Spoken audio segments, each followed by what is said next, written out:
sebenarnya mau wawancara si presidennya, cuman Iya. karena ada urgency tertentu, jadi mereka ikut sama militer untuk mengepung si presidennya. Jadi misalnya, ini spoiler alert ya, si karakter Semi ya, yang Iya, Semi. ya, si Semi itu dia porsinya tuh lumayan ini loh, dikit loh, nggak banyak-banyak banget.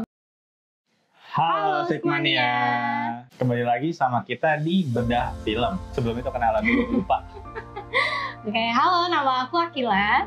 Nah, di sini kita bakal bedah film Civil War dari A24 yang baru aja rilis akhir-akhir ini. Jadi, Civil War ini adalah film dari Alex Garland, sutradaranya, dan menceritakan tentang tim jurnalis yang dia itu meliput perang saudara yang terjadi di Amerika. Jadi di era-era dystopian gitu. Jadi kayak istilah masa depan Amerika kayak gitu. Jadi itu mereka benar-benar berpacu sama waktu untuk bisa menuju ke Gedung Putih gitu, meliput penangkapan atau pembunuhan presiden Amerika kayak gitu. Jadi menurut kamu gimana tentang filmnya? Iya, jadi dalam tim jurnalistik ini itu isinya ada 4. Yang pertama ada yang namanya itu karakternya Lee, ini karakter utama kita. Nah, Lee ini termasuk fotografer perang senior yang dia itu ada dalam suatu media di Amerika. Lalu ada temennya Joel ini reporternya si Lee tadi. Sama yang ketiga itu ada Semi itu penulis berita senior di New York Times. Dan yang terakhir itu ada yang namanya Jesse itu fotografer amatur dalam perang gitu.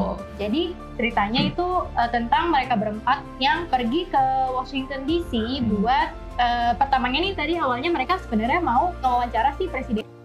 Dan si 4 karakter ini sih menurut aku diliatin secara apa ya, enggak yang berlebihan, enggak kekurangan juga, jadi pas itu porsinya ya. Jadi emang kita diliatin pertama kalinya si Lee ini, jadi si fotografer senior, dan pada akhirnya dia ketemu sama si Jesse pada saat itu.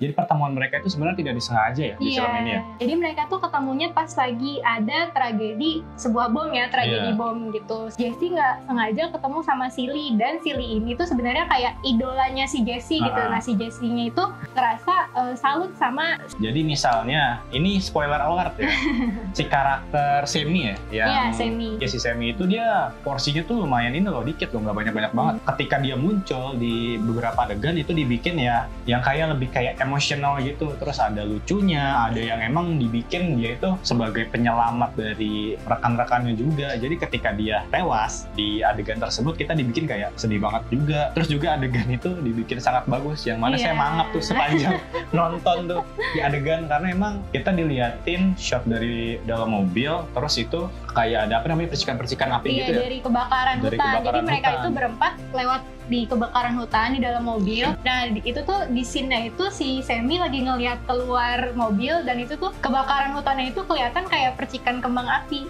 Dan itu bagus banget bikinnya, ditambah sama lagunya.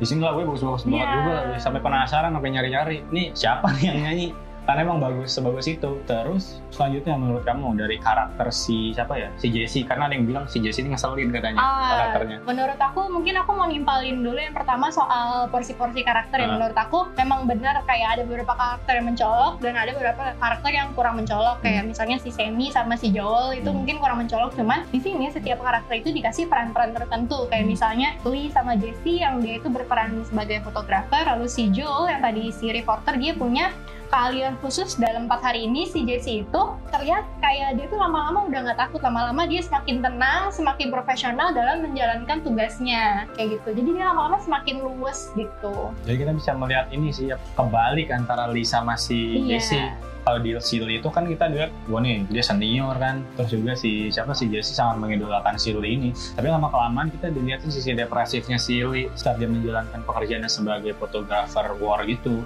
Jadi kita bisa dilihat dia panik banget sampai nangis-nangis kan, yang waktu penyerangan, sebelum penyerangan ke presiden, penyeragapan ke presiden gitu. Dan kita di sini juga diperlihatkan adegan yang bisa dibilang menegangkan, tense, tapi itu kayak nggak ada background musiknya. Jadi kita benar-benar talk itu adegan antara dialog antar karakter sama suara tembakan. Jadi ada di salah satu adegan ada 2 karakter konyol. Dan menurut aku sebenarnya banyak adegan di mana sama sekali nggak ada background music, itu pure tembak-tembakan, pure bom sama dialog antar karakter. Nah, di sini menurut aku sangat bagus karena penonton itu jadi terbawa masuk nih ke dalam filmnya. Jadi karena nggak ada musik-musik kayak tambahan gitu atau sound effect yang di luar dari adegan peperangan, kita tuh jadi ikut masuk, kayak kerasa tuh kita lagi ikutan di dalam perangnya juga gitu, kayak gitu. Dan dari sinematografi juga bagus banget ya pencahayaannya. Yang adegan malam itu mereka menginap di camp gitu. Jadi lampu tuh ditembak cuma dari satu arah. Jadinya kita bisa melihat siluet tapi ada cahaya kuningnya itu juga. Jadi diliatin kayak, kalau aku sih ngeliatnya itu kan obrolan antar karakter, jadi sisi emosional antar dua karakter dapat di apalagi dia warm dialog gitu. itu. Iya, jadi warm gitu sih bisa dilihat. Dan juga kalau ngomongin soal sinematografi ini aku nggak tahu mau masuk di mana ya, tapi aku ngerasa film ini termasuk eksperimental di bagian dia tuh nggak cuma menyampaikan ceritanya lewat video doang. Jadi rapi lah bisa dibilang gitu. Kebanyakan kalau yang aku perhatikan, musik itu masuk ketika kita masuk ke dalam kayak konklusi dari sebuah scene deh. Jadi kayak setiap misalnya kayak contohnya ada scene di mana jurnalis kita itu lagi ditemenin sama masyarakat yang jadi bagian separatis gitu. Jadi di endingnya ketika masyarakat ini sukses menangkap tentara Amerika, kita tuh dimainin rap music. Jadi di situ tuh rap musicnya itu mengelambangkan kemenangan dari bagian separatis gitu. Itu bagus banget.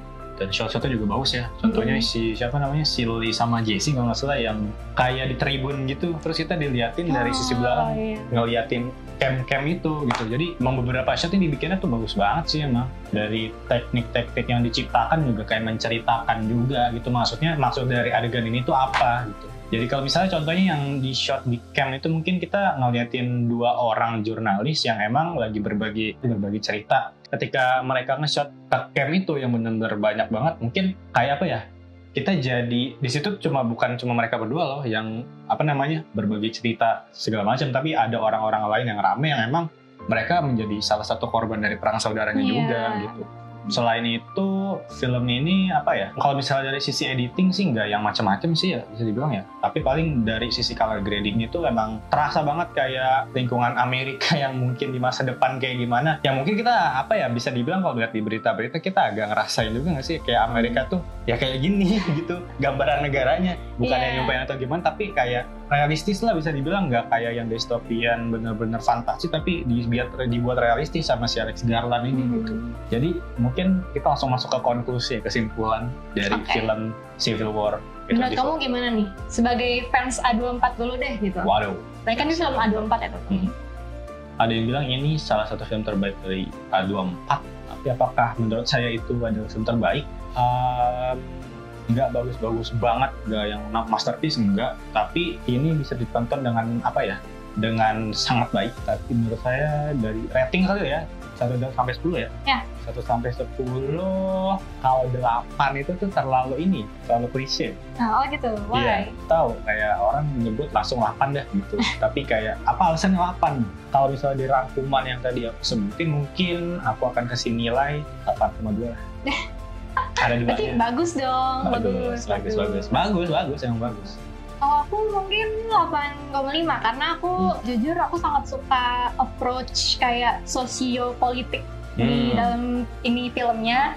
Sama yang tadi aku bilang, sisi eksperimental dalam filmnya di mana dia menginkorporasi. Jadi tuh foto-fotonya itu bukan karena biar bagus aja, tapi foto-foto yang disajikan dalam filmnya menambah value yang pertama, dan kedua itu membantu kita melihat gimana sih perspektifnya si Jesse sama Lee dalam peperangan itu. Jadi kita tuh melihat perangnya itu dari POV-nya Jesse sama Lee, dan menurut aku ini jadi experience nonton yang bagus dan baru buat aku. Jadi buat aku 8,5. Mungkin segitu aja ya beda film kita untuk Civil War 2024. Masih tayang di beberapa bioskop. Iya, masih baru banget. Jadi bisa ditonton langsung, hadiri bioskop karena ini film A24 yang harus nonton nih gitu. Bagus banget. Terakhir tuh A24 ngeluarin film apa sih, waktu ini kalau nggak salah, tapi nggak tahu ditayangin di bioskop atau enggak. Ini tayangin ya. Nah, jadi worth it buat ditonton asli. Apalagi buat kalian yang kayak bosen nonton film-film horor terus, soalnya kan baru-baru ini kayak film horor terus. Iya tuh, buat Civil War. Jadi segitu aja, dan jangan lupa Sigmania, karena kita tadi bahas bedah film, di Sigma TV juga ada produksi film pendek dan web series juga. Betul, ada film pendek konservatif, ada web series Aku, Kamu, dan Semesta, dan juga ada Perfidia yang hanya tayang di TikTok eksklusif. Iya, teman-teman.